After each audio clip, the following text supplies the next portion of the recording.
In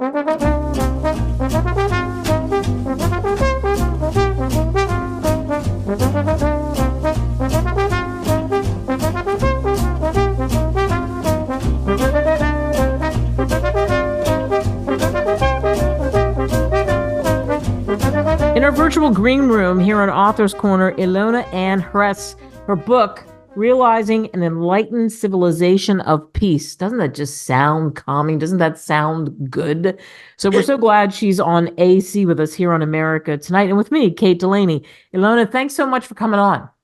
My pleasure. Thanks for having me. What drove you to write this book? What was the impetus for this? Saving the civilization that I adore and am part of. It is a passion of mine. It is what I was born to do. Oh, I love that. It's what I was born to do. So, it was something you were born to do. You set out to tackle a big subject like this. Where do you start?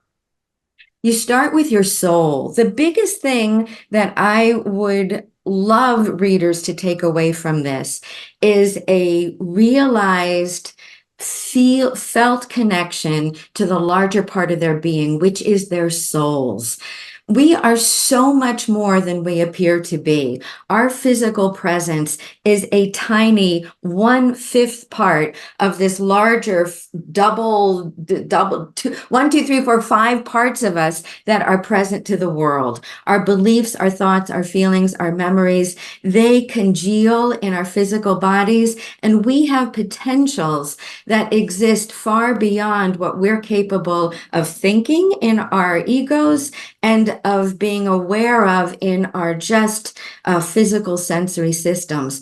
There's so much more, and once you access the origin of what created you and of what you are possible, literally you can change the world. And so when you set about to do this, and you give people ways to help the human race achieve peace, but the health and abundance, all these different means. And as you say, the soul, how important the soul is in describing that. And just, it's such a fascinating topic, and it's such an important one. I so agree with you, but I think people have a hard time wrapping their minds around it. Do you feel that way? Yes. So here's what I'm going to say. The anatomy of your soul consists of 5 layers: your beliefs, your thoughts, your feelings, your memories, and your physical presence. They are linked together as a unit that create your physical body that has your unique personality that descends from the origin, the spiritual celestial origin of where we all come from. And when that spark is descended and linked to all these parts of you, there is no reason that you cannot find fulfillment, satisfaction. There's no reason that you can't understand what love can bring to your life and what love can allow you to share in the world. And when that awareness of the vastness of where we come from is connected between us, there are possibilities that exist for peace that an ego that is scared and frightened and never having enough of whatever think it desires can never get. Once you find that, which you have tapped into yourself, what is life like? It becomes a place of wonder. It doesn't mean that all the struggles go away immediately. What it means is that faith isn't something invisible. Faith is now a lived experience. It is people who come into your lives at the exact moment that you need them. It's an opportunity that appears that you can offer to someone you love, or even to a stranger, that allows you to recognize there's power in me for goodness. There's power in me for forgiveness. There's power in me for connection. There is a freedom beyond fear that enters your life when the loving power of the soul becomes your new operating procedure. Now, none of this is simple because the ego of the human being was created to protect us, us, to scan for danger, and to attack when threatened. So the ego has done a really good job to keep us alive since Neanderthal times, but it cannot help us evolve as a civilization. For that, we need to switch operating procedures from the ego to the soul, out of fear and into love, out of isolation and into connection. And when that happens, we discover that we were created to assist each other, to serve each other, not to fear and use each other. Oh, that's beautiful. I love especially out of isolation and into connection. Now more than ever, people are in silos, aren't they? So those silos, some of them were created internally, some of them were created by families, some of them were created by societies, by governments. But here's the key. The government does not own our souls. The bank does not own our souls. The schools do not own our souls. No one owns our souls but us. They are multidimensional aspects of ourself that are beyond the reach of the ego, beyond the reach of the third dimension. And because of that, they are a safe, sacred place that we can tap into to quell the chaos, to calm the fear, to educate about possibility, and most importantly, to make love a realized experience for those who feel forgotten and abandoned.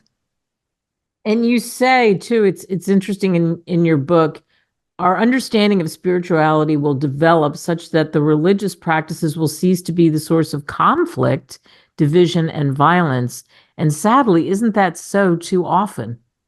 So the move out of traditional religions into music as the basis of spiritual transmission allows us as a civilization. I think the most important thing about this book is it takes it out. It's very personal, it's very practical, but it takes it out of it. This is just about me to this is about us. This is about us as a species. This is about us as a species learning to remember that our origins are spiritual in nature. Religion is the sort of key element that happened throughout human history to link us, right? To give us these tiny little filaments that say, you know, there's more to you than you remember. And these are the ways we're going to try to get you to wake up. The problem is so many of the religions have become bound by human dogma, by human power, by human greed in a whole variety of ways. And so those wonderful little tiny nuggets of gold that were all about our souls got buried. And the truth is, when we really allow religion to lead us to our souls, what happens is that we transcend our religious experience. We don't abandon it. We don't judge it. We don't blame it. We don't kill it. We transcend it. And we say, thank you. Thank you for the Mass. Thank you for the prayer. Thank you for the pillars. Thank you for the peace. Thank you for whatever you gave us. Thank you for the Quran. Thank you for the Bible. Thank you for the Torah. Thank you for the Vedas. Thank you for all of these things that are all the faces of God. But when we rise beyond the limitations of our individual faith and we move into the collective reality of the soul, we're all faces of the same God. We're all participants in the soul of one planet.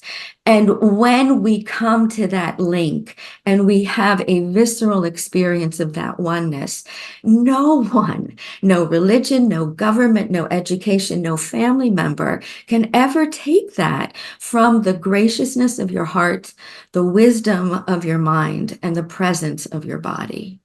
Ah, I love what you say right from the get-go in the first chapter. There's a moment in the beginning. You say it only takes one moment of living without fear to change the rest of your life. Every miracle that has ever occurred happened in an environment of fearlessness, even if that environment existed only within the mind of the one being healed. That's how powerful it is to be able to make that leap and believe. Yes, yes. Miracles happen, but they don't happen because they just appear. Miracles happen because you worked for them and that you earned them, not just in one life. You've earned them in many lives, and they come together in a moment of soul awareness that creates this freedom from fear and from resentment and from dissatisfaction and from regret. And in that moment, that miracle is your ability to love yourself enough to allow your soul to empower you to change. We want to tell everybody you can get Realizing an Enlightened Civilization of Peace, Amazon, Barnes & Noble, wherever great books are sold. Would you direct people anyplace else? Sure, you're welcome to come to my website, livingenlightenedrelationships.com. There's tons of information. Every month, I update what's happening on the planetary scene. I give you stones to work with that will help you get through the challenges of the month. And you are welcome to listen to the music of spiritual transmission by just, putting me in there, Ilona and Hress, and the albums Rise, Breath of the Soul, and Love is on the Move are all there for you to enjoy. The angels are singing to you, and I'm so happy to have you listen. Nice. That is a perfect place to end this. And you mentioned the importance of music, so it's no surprise. Ilona, what a delight you are. And if only people could realize, then get and gravitate in this direction, they would live a much freer life. And a happier one that we can share with everyone around us. Thank you so much, Kate. Thank you.